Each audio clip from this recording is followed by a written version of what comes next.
Yeah, we typically don't start it like this. We normally start with the countdown, but I figured, they get a little peek behind the curtain, but we'll see y'all in 30. We're gonna do a song that you never heard before. The volume. Hear the drummer get wicked.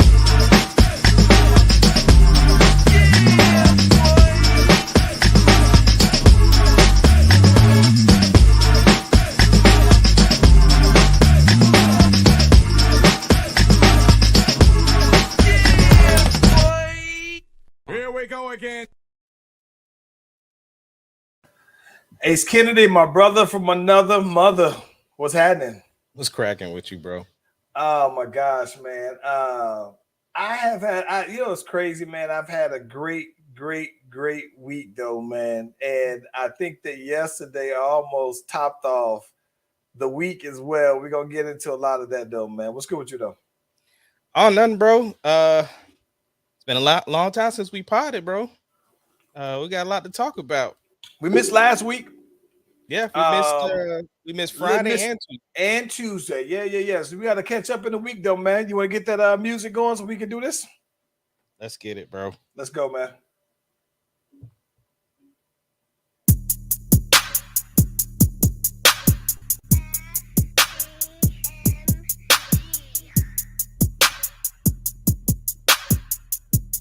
It doesn't matter what your name is. Slash Brothers Podcast, the greatest podcast of all time.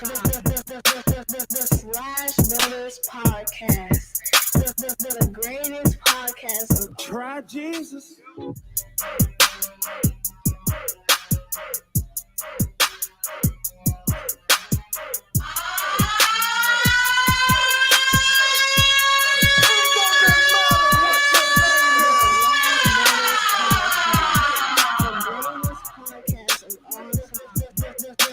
the Slash Brothers Podcast, the greatest podcast of all time. Yep.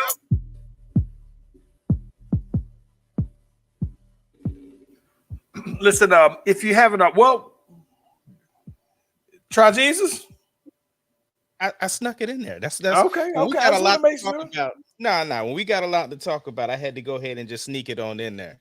Well, listen, if you haven't already, be sure to like and subscribe to the Slash Brothers YouTube and Facebook page because we are live on both platforms. You can click on the bell if you're on YouTube. You can click on the notifications, so that way you get your boys and them every single time we go live. You ain't got to worry about missing nothing. Ace Kennedy. What's up? This Friday, I'm going to jump right on out there because I had a few things, 3 things, 4 things. I can't believe it. That the best things I've seen all week long, right? I got 3.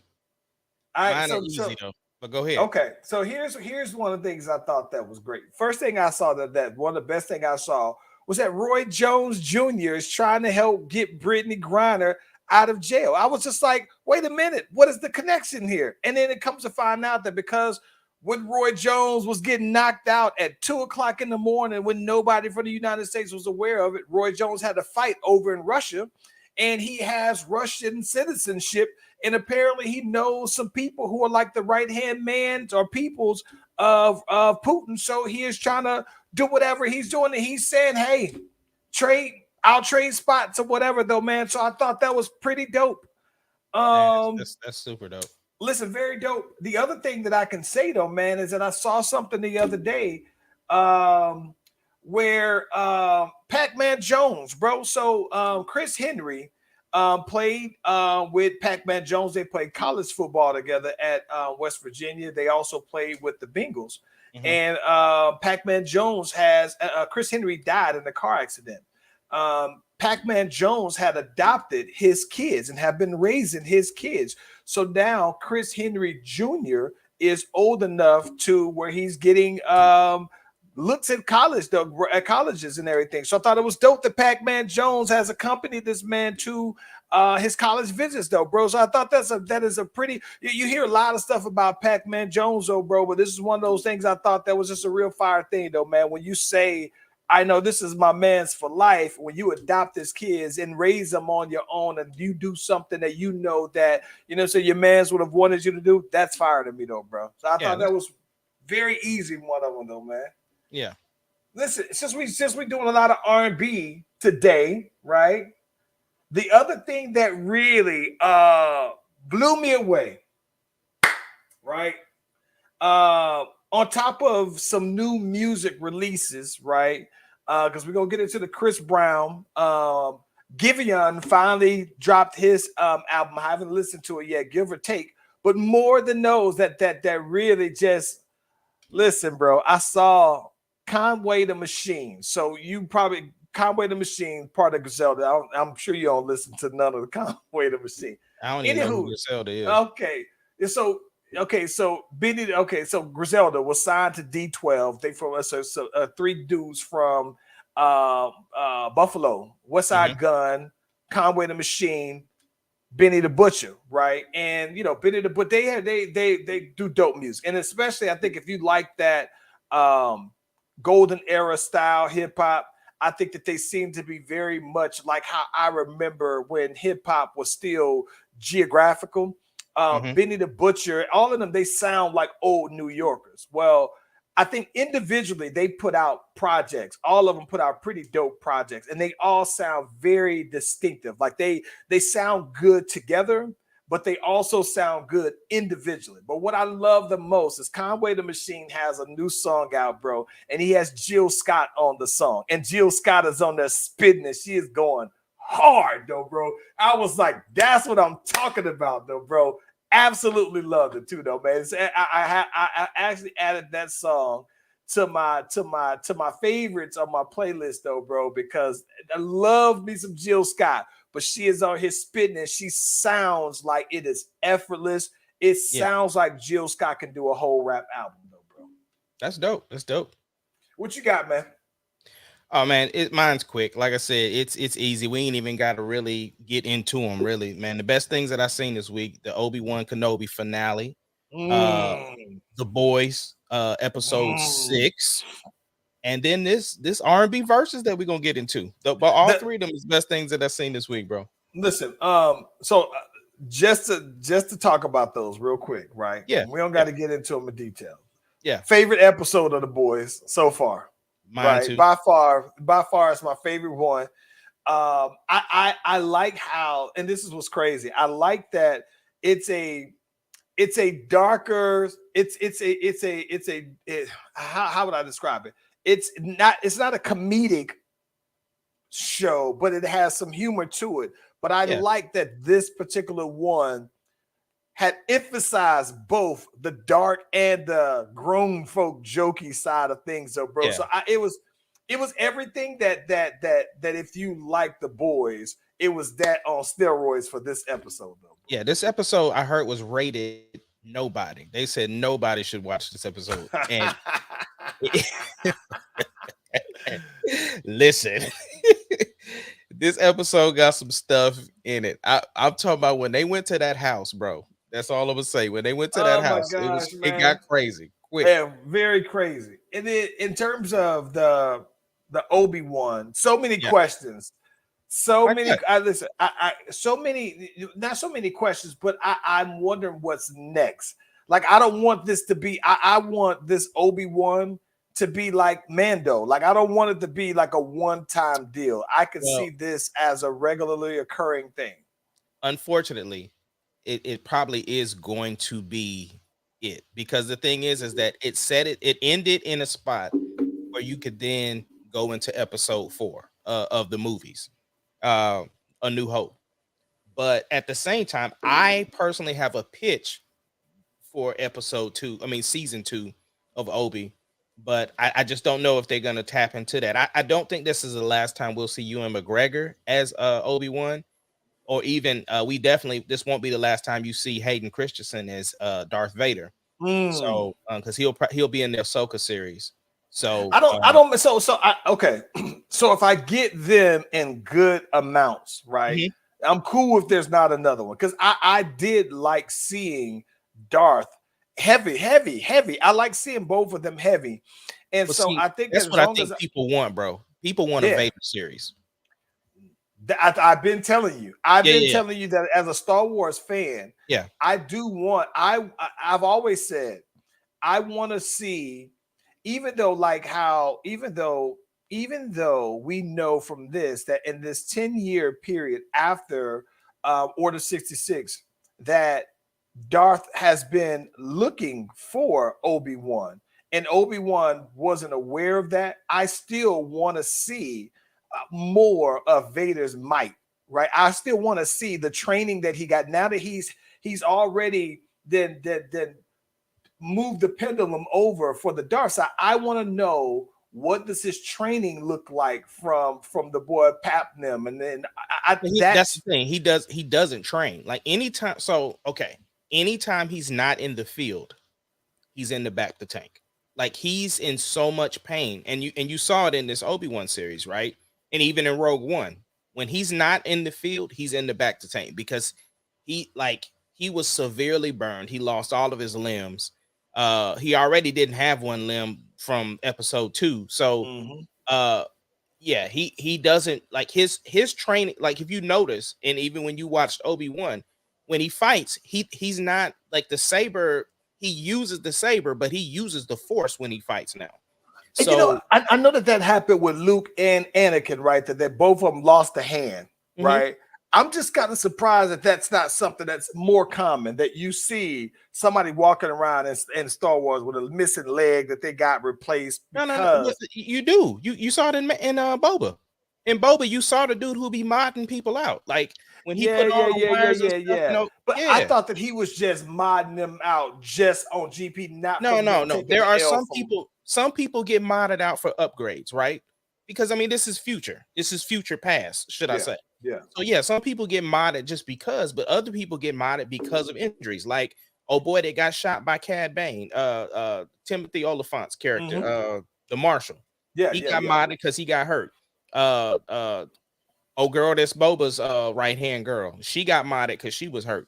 So people get modded because they hurt, and I mean that's a normal thing. Like Luke, of course, with him, he got modded, but then he had the flesh tones put on top of his. Yeah. And I think Anakin never got the flesh tones because he always wore the glove. So yeah. Interesting stuff though. But since we've been gone, then isn't that the Kelly Clarkson song? Since we've been gone. Yeah, since you've been gone. Yeah, since we've been gone, right? Drake highlighted new music release, right? I think that we have so different, differing opinions about this particular album. But I gotta tell you something that I don't think that you would expect, bro. Okay. So peep this. What's the take that I don't know? Okay, so peep this.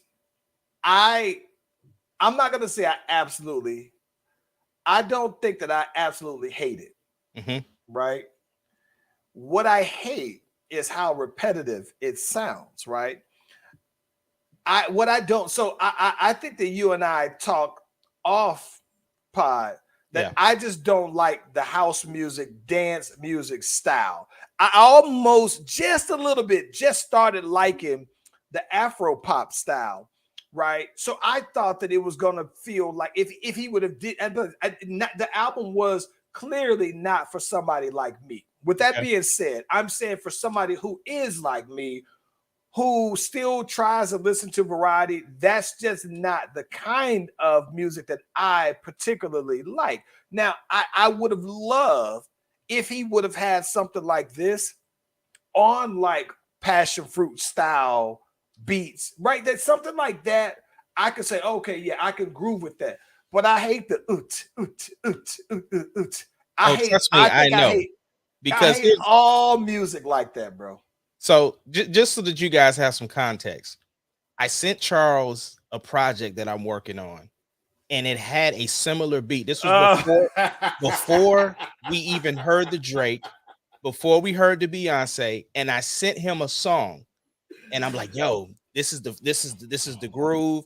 and he was like, bro, I can't get with the beat. I can't get with the And beat, bro. it happened to sound similar to not as far as Drake and them went, but Yeah. it was definitely the 1-2.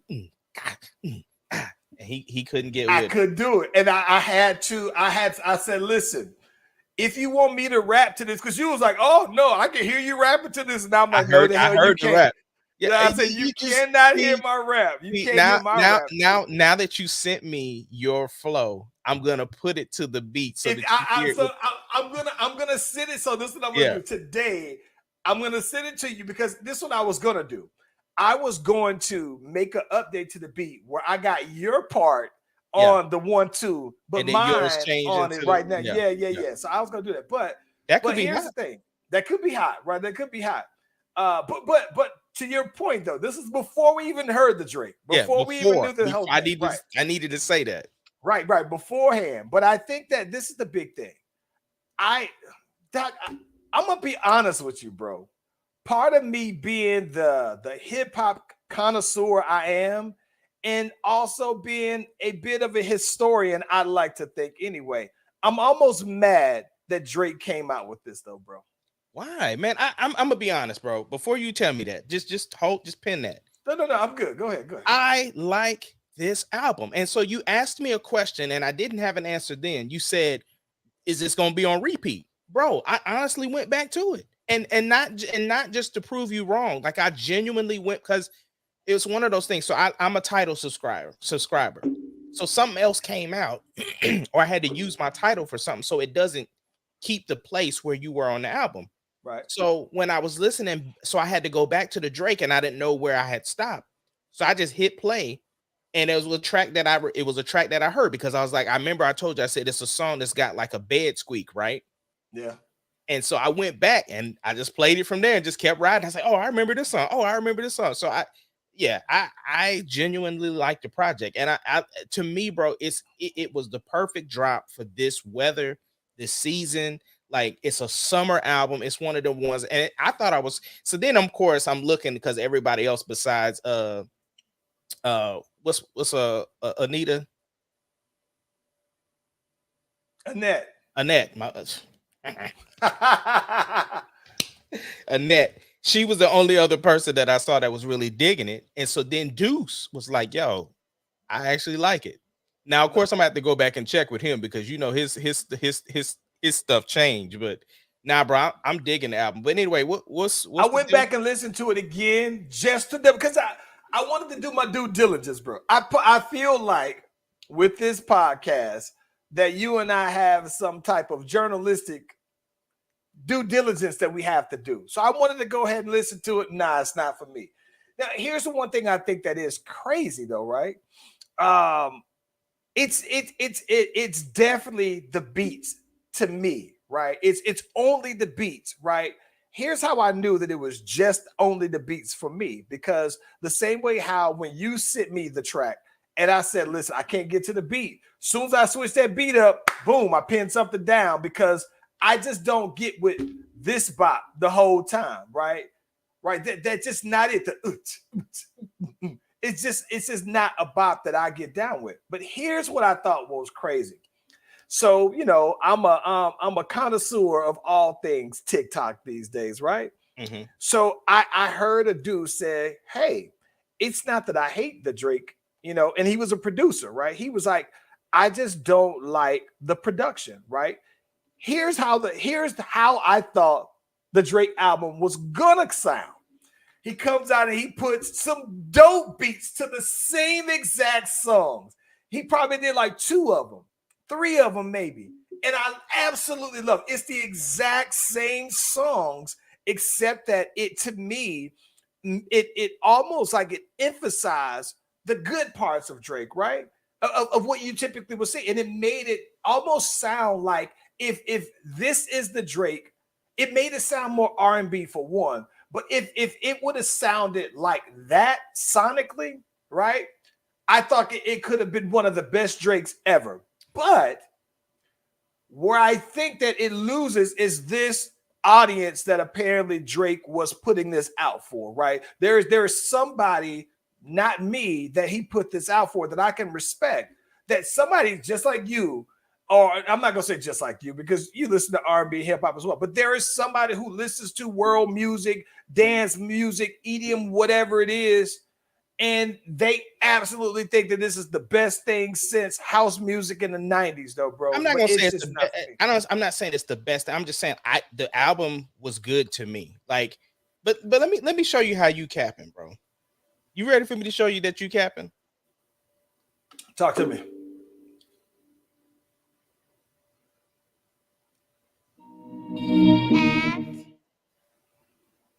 It's not the same. Not the same. Play this because this is my joint.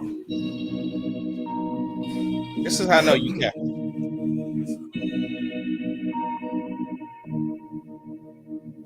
It could have been a Sunday, maybe it was Monday, but all I know is one day I used to know your love language, but now it's so foreign to me. But what changed? You changed, I changed, you changed. Can put my finger on it, but I know it's so different to me. I know we had a good day, I know we had a good day, I know we had a good day, but you ain't like it anymore. So maybe I should just apologize. And I don't even know what I'm sorry for. Oh, what does it feel like? What does it feel 1, 2, 1, 2. This is R&B to me, though, bro. This is different. I don't consider this that dance stuff. This is But it's just R&B to me. it's the 1, 2, 1. It is that, but you know the difference, though. But You know the difference. You know why else you capping though?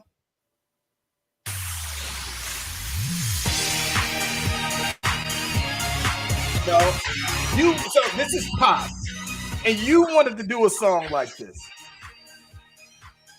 I didn't make this beat. You didn't make the beat, but you wrote the song. That's that. Listen, boy. What can I say? What can I say? What can I say? Hey, what can I say? You know, that's what I do. You know what I'm saying? But listen, like I said, it's cool. It's just I can't get to the fact that it sounded like one long song. Like the first 5 songs, same BPMs, bro. And if you didn't know, when you said, oh yeah, I didn't know where I left off on the Drake. It's hard to know when you left off. No. That's not what I'm saying. What I'm saying was when I was playing the album, I wasn't looking at song titles. I was just listening to the album. I was driving. So that's what I mean by I didn't know where I left off at. They sound the same. And this, I think that this is my thing.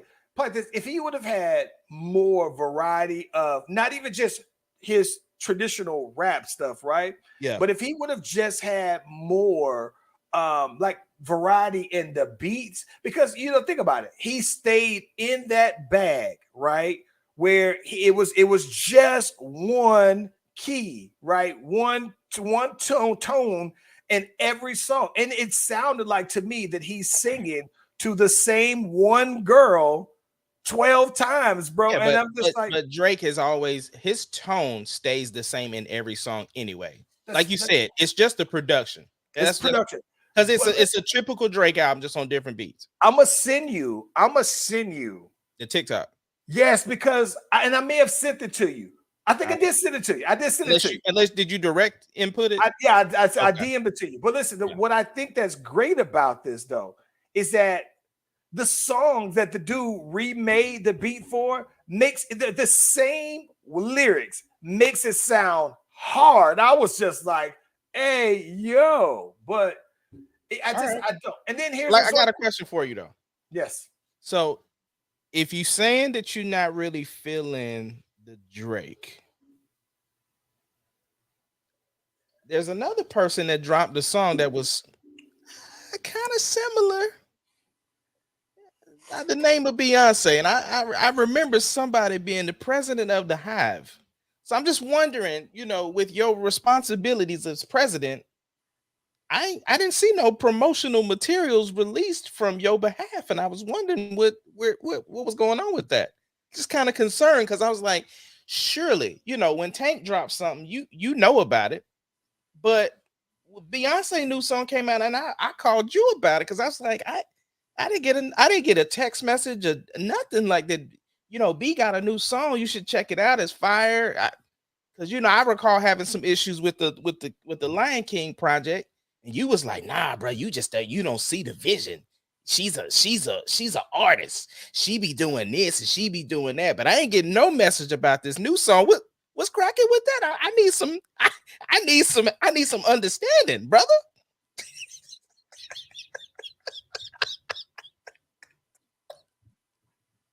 You set that up so well, bro. He needs some. You set that up so well, bro. I have no comebacks for that setup because I think that I said every single thing that you just said, literally, bro. And Ace Kennedy, it's part of the reason why, bro, I was so disappointed, but I don't like it. And listen, I pride myself on being consistent, bro. And it doesn't matter. Now, here's the saving grace. Mm-hmm. I'm just hoping that Beyonce just put this song on out there because somebody said, hey, this is a good, same thing that somebody probably said with Drake. Good summertime release album, whatever, man, dance music, whatever you want to call it. I do think, here's the thing about it. I do think, though, even though this is why I say it's for somebody, it's just not for me. And I say that with Beyonce only because it came out, and some people are already writing articles about this song. Like it is in the time that they're calling the Great Resignation, when people are quitting their jobs at an all-time high, right, and resigning. People are saying this is the anthem for the Great Resignation, and I'm thinking like, all right, I get it, and I understand everything, though, bro, about it. I cannot get with it. It's just, I don't know, man. I can't. And here's the thing: it's very much house music feel like.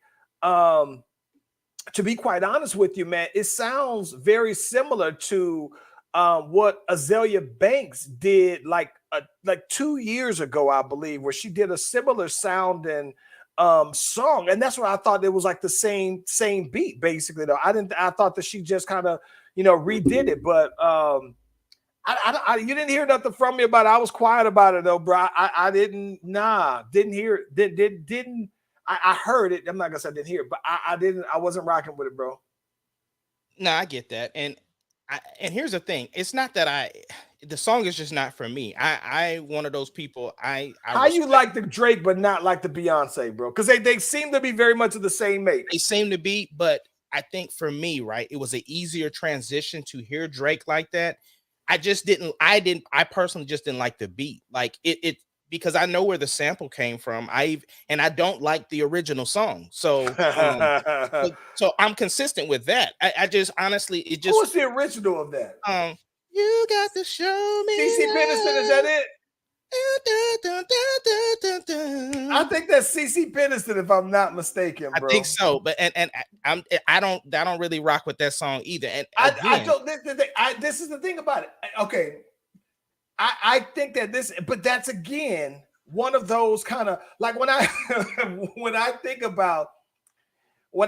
in my head, when I say this is a kind of music that people listen to in nightclubs in Europe or at some rave, the CC Peniston is what I think. And those are artists who, when you think a lot of times, you think people like, oh, well, where did they go? And when you find out that people got hits over in Europe for all these years, it's those kind of songs. Like Deborah Cox has a song that's of that same little bounce, and she does numbers overseas. And you think like, well, why didn't she ever come back out with another big record? And it's just those are the kind of, but it's not for me though, bro. Not for me. Yeah, it's not for me. And I have nothing against anybody who first of all, who don't like the Drake, and I have nothing against people who love the Beyonce. It's just for me and my taste, it won't get a replay for me. I gave the Drake. Now, how you gonna feel if B's whole album is like that? Oh my gosh, bro! Oh my God, I would be hurt, bro. Don't have me wait. Listen, man, I've been waiting for Beyonce, for about 5 years now. Not the Carters, but just Beyonce though, bro. Because I'm gonna be honest with you. What I'm really hoping is I don't want to hear Beyonce I don't want to hear Beyonce rapping a whole lot. Give me some that show you got some bars and everything like that, but I don't want to see her rapping as much. And so like she did on the Carters and everything like that. So I'm hoping that this one would be more R&B like the Drunken Love album was. Where I want that beyond. Now I'm not saying I want that Beyonce. I still want to see what's new, the growth and all that other stuff. But I want that kind of Beyonce. No, I get that. I think for me, that was part of the disappointment, was that not hearing her for a while. I expected her to come with something. But here's the thing, though. I think the reactions to both songs is the reason why it's hard to move music forward. Because the thing is that we've been stuck in the Migos era for quite a while. Like, we've talked, I mean, you and I have even talked about, you saw Chris Brown talk about how R&B is kind of moving into more of a hip hop lane. And I'm just like, that's because we're stuck in this bubble, right? But those are the big artists that should be able to push the genres forward. And now if it goes to this dance vibe, you already said you can't rock with that. I can't. And this is the thing. This is part of the reason why I'm gonna be honest with you, bro. It's part of the reason why I mentioned that I was low-key disappointed that Drake would come out with it. And the reason why I say this though, man, is that I don't know. Like, I understand that you're saying, no, this is intended to be completely different from everything else that I've ever done, right? Mm-hmm. That's all fine. But I think the thing that gets me is that, all right, well, that might be the case, but when your content says otherwise, right? When your lyrics say that, okay, this is the same, they're just on different beats. I guess you know what, if it was I don't know who else I would hear on this. Okay, perfect example, bro. Okay, here we go. I think that, you know what I think the issue would be though, bro, is that I think that it's because it's Drake, right? I have a problem that Drake is right now top 5 rappers, right? And so the fact that he's a top 5 rapper, and whatever, if you want to say he's 1, if you want to say he's 2, whatever though, man. But to me, I just have a problem with a top 5 rapper putting out a dance album, bro. Right. It's just something like that's what it is. But if you're an R&B artist, and let's say Chris Brown, I put on the Chris Brown album and it's all dance song. Listen, go ahead and do that. If that's your new form, if that's your new vessel to get out your sound, that's fine. But I guess I just had a problem that Drake, the top 5 hip hop artists. That's why I can't go with you on that, because it's Drake, I could see it being that way. Because Drake is one that's gonna do stuff like that, and plus he is a singer too. Like, yes, he doesn't just put out full singing albums. This would be an example why people don't feel like he should, but I thought it was dope as an R&B artist. I was like, because like you said, yes, if on different beats it would be a different vibe, but I liked the vibe. Like, this immediately put me into a summer vibe, bro. Like, I just wanted a snow cone and just be sitting on the side of a pool somewhere.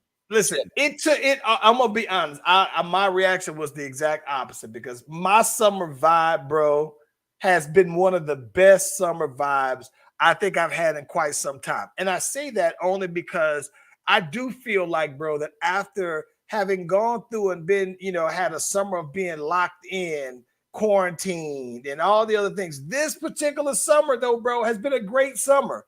And this album almost messed it up for me, bro. That's why I said I'm gonna listen to it twice, and that's it. I'm over it. And so if Beyonce comes out with this and this, no, B, you can't, don't do me like that. I'm over it. But listen, I don't hate it. I'm just saying that it's not hip hop, and it's coming from a top 5 hip hop artist, and that's kind of Drake is a hybrid, bro. He's not, bro. He's a hybrid. He's not. I mean, that's just like saying Future is a hybrid just because he sings with Future no, that's different. Future writes R&B songs and he sings on them too. Future sounds the same on all his records. So does Drake. Singing and R&B. Like he doesn't mix the two like that. He's either singing on the track or he's rapping on the track. What I'm saying is you can distinctly tell. That's why on Scorpion, when he had the double whatever and he had the R&B side and the rap side, you knew the difference. That's what I'm saying. With Future, his stuff gonna be the Future album. But look, man, we got because we got so much stuff to talk about. What is your first? Because I know you didn't finish it and I didn't finish it either. What's your first impressions of the Chris Brown album? Halfway through the album, didn't have to skip it. I love it. Listen, here's what I think that this Chris Brown album to me is another one of those times where I think that he does a very good balance of just sonically, right? I'm just talking about just sonically. Where when I listen to him, he does all of the for you and I from an artistry perspective, right? In a sound sonically, he rides the having some hip hop edge while still doing R&B, tossing in that auto tune sound, and sometimes riding the auto tune to where it sounds cool. Like it's like to me, I think that what everybody kind of tries to do these days with R&B, I'm not talking, and there's people who are closer to the traditional R&B side, but I'm talking about some of these younger artists. I think it's clearly where this album was one of those ones to where I was like, yeah, that boy is like to me, it was another one of those reasons why I would reiterate that Chris Brown is, now that he has an album out, king of R&B, because I just think that what he does, he just does it better than everybody else though, bro. Charles, we will get into that conversation of King shortly. So you hold that. I have a response that I think you will appreciate. If not, but either way, we will have a conversation of King shortly. Love the album. Listen, so far, love the album. And my lone complaint is that it's still the Chris Brown, right? Where it's like there are certain songs where I know what he's going to talk about, right? Yeah. But I do like that. So far, what I've heard from him, though, man, I think his vocals are amazing on it so far. Like I think that when he's just doing his singing, like I love that even on the parts where he's doing the auto tune on his lead vocals, that his background vocals, it still sounds very clean. Like, look, and when I say clean, it doesn't have the T-Pain sound on the background vocals. I think that's clean though, bro. It's dope. I like it so far though, a lot. Okay, so for me, I just finished the 6th song, which is Call Me Every Day. So this is where I'm at so far. Till the Wheels Fall Off is the first song. Wasn't really feeling it. Cab, wasn't really feeling it. Possessive, I liked it. Addicted, I liked it. And then Call Me Every Day, I liked it, but I wasn't a fan of WizKid's verse. So I didn't like WizKid's verse either. Yeah. So my thing is that, but just, and again, that's 6 songs in. It's like what, 21 songs or whatever. Yeah. Okay. It sounds like a Chris Brown album, meaning that there's gonna be some cool songs on there, but it's not gonna be a classic. So far, I'm gonna be honest. Possessive is my favorite song that I've heard so far with it. And I didn't like Blues verse, bro. See. And listen, and it had this ain't no Tank hate because him and Tank are cool.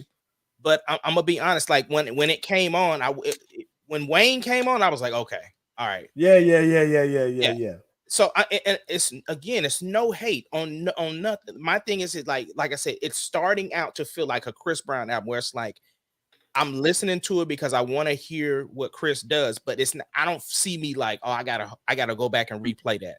You know what's funny to me? So this is a thing that I think that I just realized. I just realized I'm not halfway through the song. I am right at closure is where I'm at. So I thought I was like halfway through it. I'm looking at the playlist. Oh yeah, that's where I'm at, closure. Yeah, I'm at closure. And what I think that I'm gonna tell you what I'm interested in so far. Right, it's 24 songs. Too. There's 24 songs on there, bro. What I'm interested in, right, is I'm interested in the last so 18, the last so 18, 19, 20, 18 through 24 that don't have features. I would love to see how those sound. Yeah. But I think that the one thing that is interesting to me is that I think he has enough songs to where I mean you can put these songs anywhere, right? If you were talking about promotion wise, I like I said, I like it, man. Like I said, I haven't had to skip something, even if it's not necessarily my favorite. I haven't had to just skip through it. No, I'm trying to give it's just due and listen to Right, it. right, You know what I'm right. saying? But I'm just like what I'm saying is if I was going to go back to the album, I'm not listening to the first two songs. Those, Okay, I can yeah, see that. I yeah. mean, you know what's funny? This is a weird part about it. So I told you before, one thing that I have not been able to get into as heavy is Mhm, drill music, right? mhm. Um, drill rap, right? And it's weird because I like the beats, right? But I just don't think I like drill rap. Yeah, So in comes on Catch a Body, 5 Year Foreign, and he's a big New York drill rapper. yeah. I haven't been I didn't, blown away by it. no, Like I didn't like the verse at all. I I didn't. didn't like the verse. And this Yeah. is the thing about it. I was almost on the fence because I haven't listened to his album, Mhm. but I was going to, but I was just like I Pop Smoke was one who I think his voice sounded so different that it was so distinctive and so Mhm. refreshing to hear somebody new that was the only New York drill rapper that I've heard and actually liked. Mhm. But I was like, yeah, Yeah, it wasn't. nah. Yeah, it wasn't for me. Yeah. Real quick, let's just do a little quick because I really want to dive into this verses, bro. And I feel like we're gonna probably be on that for a minute. What was your overall quick snapshot of the draft? What did you think?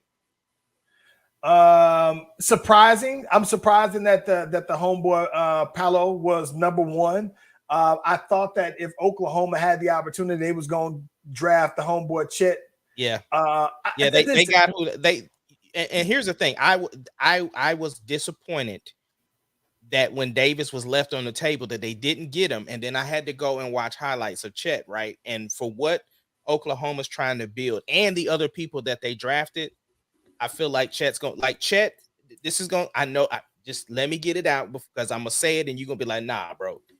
He reminds me of KD. This is what I mean by that.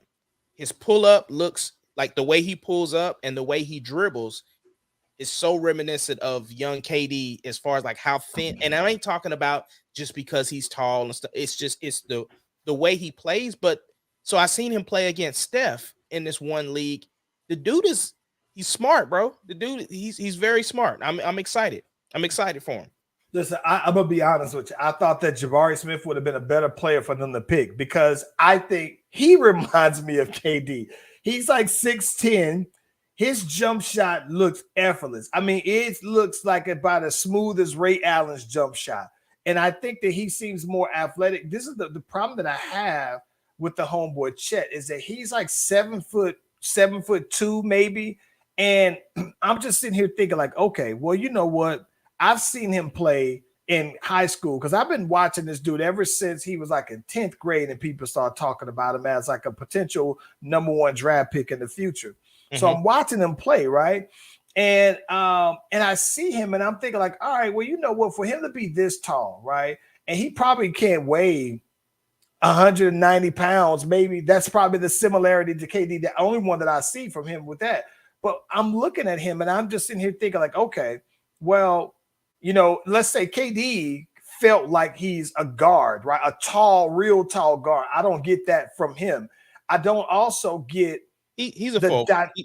Well, here's the thing about it. So when you say he's a forward, right? You think he can go 40 minutes against Carl Anthony Towns? He can go 40 minutes against Anthony Davis. I don't. I think that Uh, Paul George Paper would mache. He can go against paper mache. no, Paul And then George would butcher this boy, and you but already know what I think about that. here's the thing though. This again. This is my what I see in him. Right Mhm. after watching his highlights, he is not afraid to bang. And I like that. That's what I thought was dope.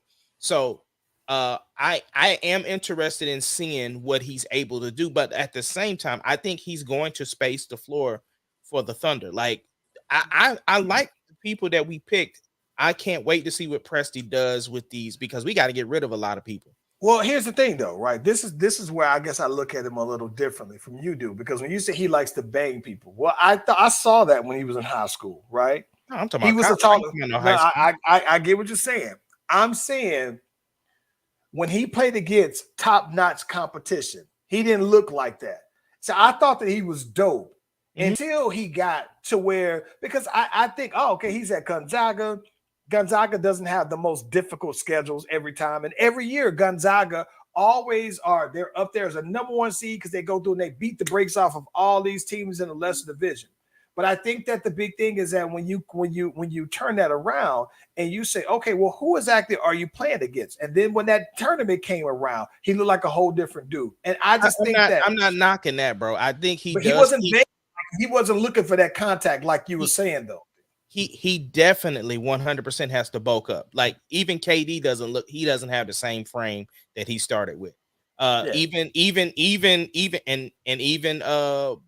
Poku. will. Everybody will. Yeah. I mean, Steph looks jacked compared to how he was when he first got into the league. When people could just bump him off his face.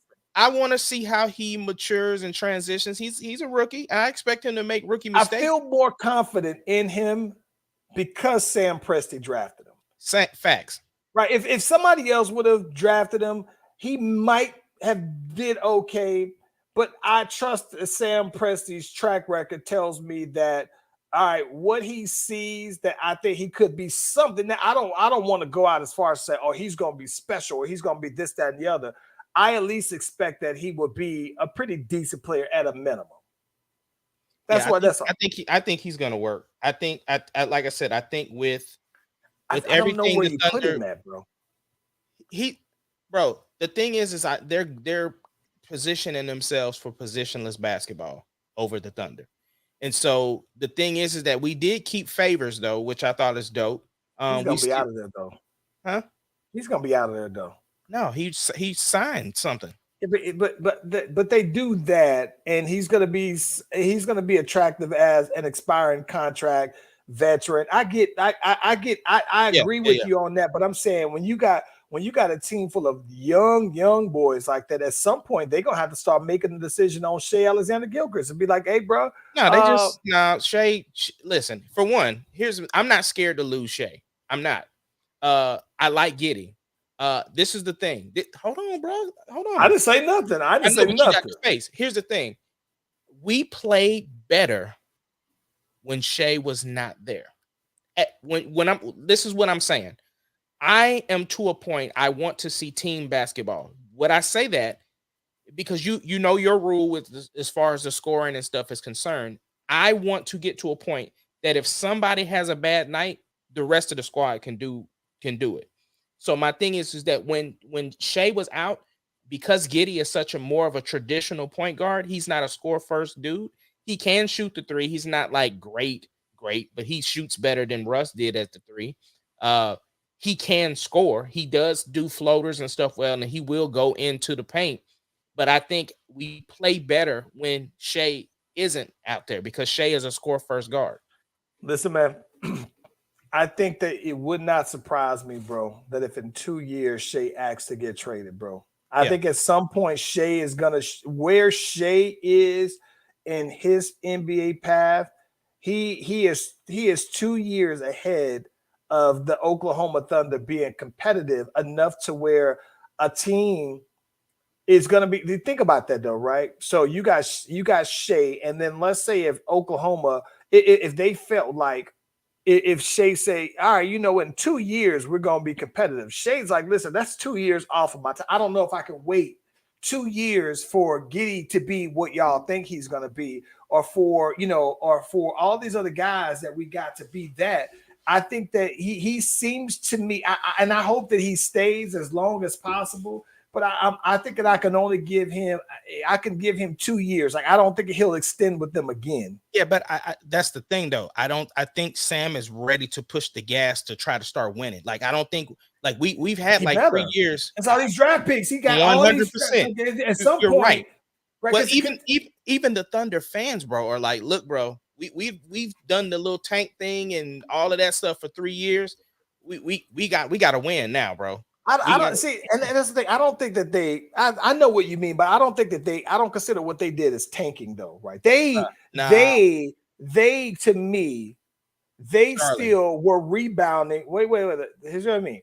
To me, they were still rebounding from KD leaving, and then also from Russ leaving. And I think that the KD leaving hurted them more because at least when Russ left, they were able to get assets in return. And when KD left, they were asked out. And so you go from having a top 75 player to him gone with you getting no compensation. So I think that that's a little different. I think that to me, no. When I'm saying tank, bro, I'm saying when people are hurt and they're not hurt, when Sam is like, look, y'all need to stop winning. And so they wouldn't, like Mark was like, nah, if you on the floor, we need to win. Bro, toward the end of our season, all of these people was in street clothes. Y'all blame that on Billy Sims. What's my boy? Billy Donovan? Who? Billy Donovan, bro. Yeah, they blamed it on Billy Donovan. Y'all blamed it on Billy Donovan, man, unfairly. But no, I just think that I get what you mean, though, man. I just think that I think that in the end, though, bro, I think that you know what was funny to me is that Oklahoma picked up 2 dudes named Jalen Williams. I'm like, really, bro? Bro, they had the Spider-Man meme for that. Oh jump, my god! Look, man, we gotta get into this Verzuz, bro. I'm gonna be honest with you. Probably one of the best verses ever, bro. Yes. Not necessarily saying, oh, they was going song for song. No. Entertainment value, probably the best one ever, man. The entertainment value was there, but let's get the elephant out the room first before we get into the particulars. So we had this whole conversation about the Kang, and the Kang came out, and the Kang was mentioned in the prelims. And then the Kang came out in the finale. I was like, I needed Charles to acknowledge the royalty that stepped on that stage. He was straight, but here's what I think that was crazy. The thing that I thought that what I love was that Mario was just like, nah, so what? Not that impressed. I love Mario's. Mario came in there knowing he was looked at as the underdog beforehand and proved a point. Mario came there and said, forget all of the smoke and mirrors. I can out-sing this man, and I will sing circles around this man. But what I love was the confidence, because even when Tank came out there, right, he was like, oh, what y'all about to sing to each other, right? He wasn't like intimidated by Tank. No. I felt like Mario was probably like, all right, I can sing better than Tank. Well, I get it. From Mario's standpoint, it's like, bro, you bringing the legend out, but what you doing though? Like, yeah.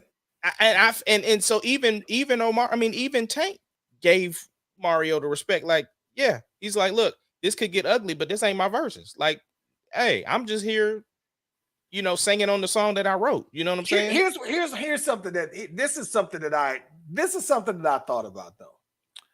Because when Tank said that, I was sitting here thinking, damn, who would be a good versus for Tank? Because here's the thing, that when I thought about that, I looked into going to this. I said, listen, this is obvious.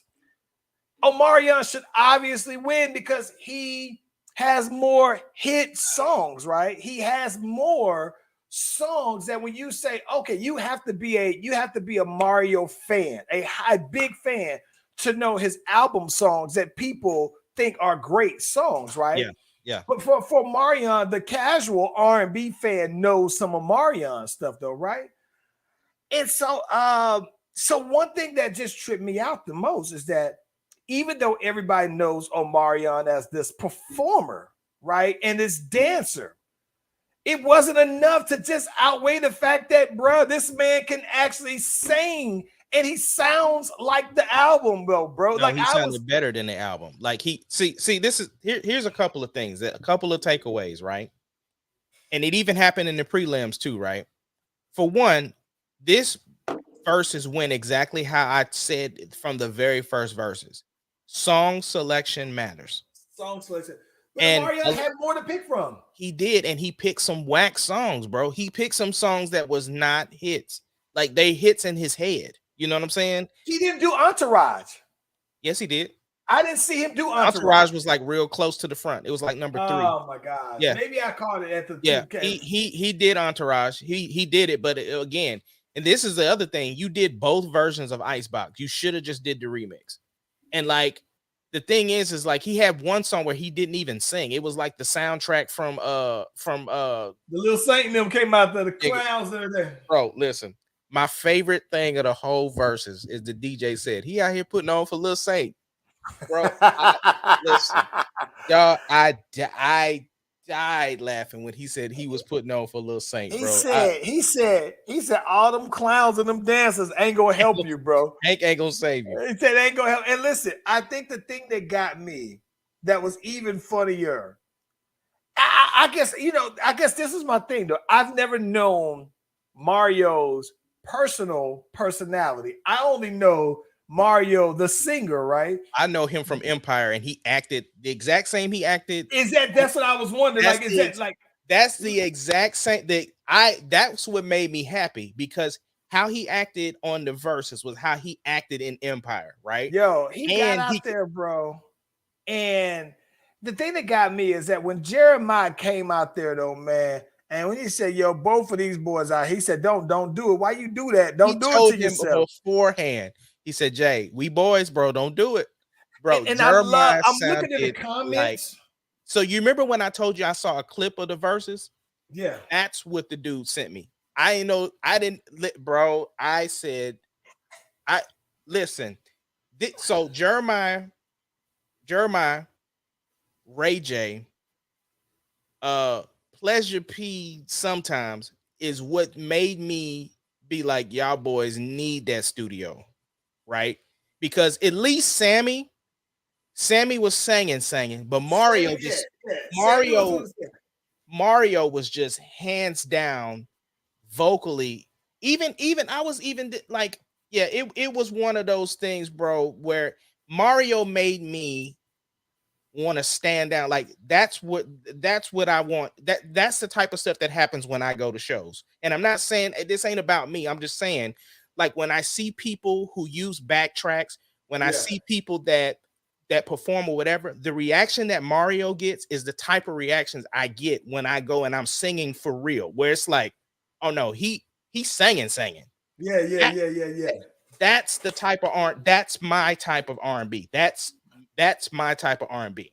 See this, but this is the thing. Again, this is the kind of R&B that, according to Chris Brown, is just extinct. Like it just doesn't exist. Like here's my thing. He feels. But I get that though, right? But okay, so but think about this though, right? Aside from you and Tank, like who else does not traditional R&B, but how many other? That's why I want to hear the Giveon album, because I'm wondering, Daniel Caesar, there's such a Lucky Day, I believe. There's only a handful of people left who do something close to what I think that Charles, that Mario did. I'm okay with that. Like that's okay. Another peek behind the curtain, y'all. We get into fights about the music, and I ain't gonna go into the whole detail. No, let's talk about it. We got time. You got 2 minutes. Okay, look. So the whole thing is Charles wants me to sound more like Chris Brown, and I want to sound more like Mario. That's the short version. I guess that's a good. There's differences though, but you got to get into the reason why. There is, but at the same time, here's the thing. My thing is I want to take almost what Mario does and put it on trap beats. That's kind of what I want to do. Whereas Charles wants me to have more of the swag that Chris Brown, because Chris Brown almost is a rapper. He's like, you can tell he's more R&B. Right, you can tell that he raps heavily. That's not my style though. I get that, but I don't want to do that. And I get that, but I think that part of that, right, is where we differ on this is when we talk about who creates the vibe, right? who vibe are we riding, right? On not just who's hot or whatever, but I'm saying when you and I have a song, right, and we say, okay, well, you know what? Hey, you say, hey, this is a song idea that I have. Boom. All right, you set the vibe. You started the beat, so I'm riding your vibe on it, right? But I think that, and that's as a songwriter, I could just ride your wave and we can wrap it on up. That's cool. But I think that where we get into the differences is that, well, in my heart of hearts, as a songwriter, I'm still a rapper first. So when I write a song and when I do my thing as a song that I'm creating the vibe, it's gonna have a more hip hop vibe to it. That's where I think that when we butt heads on songs, it's usually on the songs where it's like, oh, okay, well, I wrote this one wholly, or But I that's not started true this though, one. because there's a song that I wrote that I sent you that you still was like, oh man, I think it'd be dope if you did it like this. And I'm like, bro, but I wrote it. This is the vibe I want. So what I'm saying is, I wrote a verse, but Charles, and it basically followed your blueprint. but this is what I'm saying though, bro. This is what I'm saying. You don't change your style, even though in your brain you think that you do, but you sound like Charles Venus on everything that you do. So what I'm saying is, why is it that you don't feel like you need to change your style to sound more like the Migos, you know, the stuff that's popping right now? You, T.I., Rick Ross, 2 Chainz, all of y'all do y'all. All of y'all do y'all, and y'all just get on trap beats, right? And I'm saying that when it comes to the R&B, I want to sound like Ace Kennedy on trap beats and not like trying to sound like Chris, because the thing is that the Marios, when you the say Tanks, sounding, okay, when you say sounding like Chris Brown versus Mario, I think that's a different, that gives perspective on the different sides of the scale. But when you say, okay, aside from that, right, when you say it's sounding like Chris Brown, it's not sounding directly like Chris Brown. Let's say, oh, we never go into say, you know, we're gonna do this Chris Brown song. I know what you're saying, but we giving the short version, bro. We ain't got the time to break into it, what we really be talking about. I'm just saying for the casual listener, the vibe, right? When I say sounds like, I'm saying the vibe, like more of the rappy tones, the swag of Chris Brown, and that's not me. Like, I'm a singer. So my thing is that that's why I gravitate to Tank, because Tank still sings on records with trap beats, and he still sounds like Tank. Yeah. It's true. That's where I'm at though. Right, but I guess that's the thing about it. But if I'm a rapper and I'm writing an R&B song to a beat that's almost like a rapper's beat, the cadence of it's gonna be more rap. Yeah, but but if you notice when we argue about it, it's not so much that the cadence isn't right on what I delivered to you. It's more of the swag of it. It's the delivery of it. Again, so that's what I'm saying. But yeah, we could talk about this for 3 years, bro. It is one of the things that is probably one of the bane things of our existence. It is oh my gosh, yes. And I think that, you know what's funny about it? Here's what's funny about it though, right? That middle area, right? That's the force. Right? That's the force. That's the sweet spot. Whenever we agree, when we align, it's magic, and that's the force, though, bro. But I wouldn't do it with nobody else but you. So I couldn't do it with nobody else, though, bro. Look, man, we got to get up out of here, bro. Y'all enjoy y'all weekend. Thank y'all for rocking with the Slash Brothers, and we will catch y'all Tuesday. And we gonna finish talking about all of this stuff, bro. Peace and love, y'all.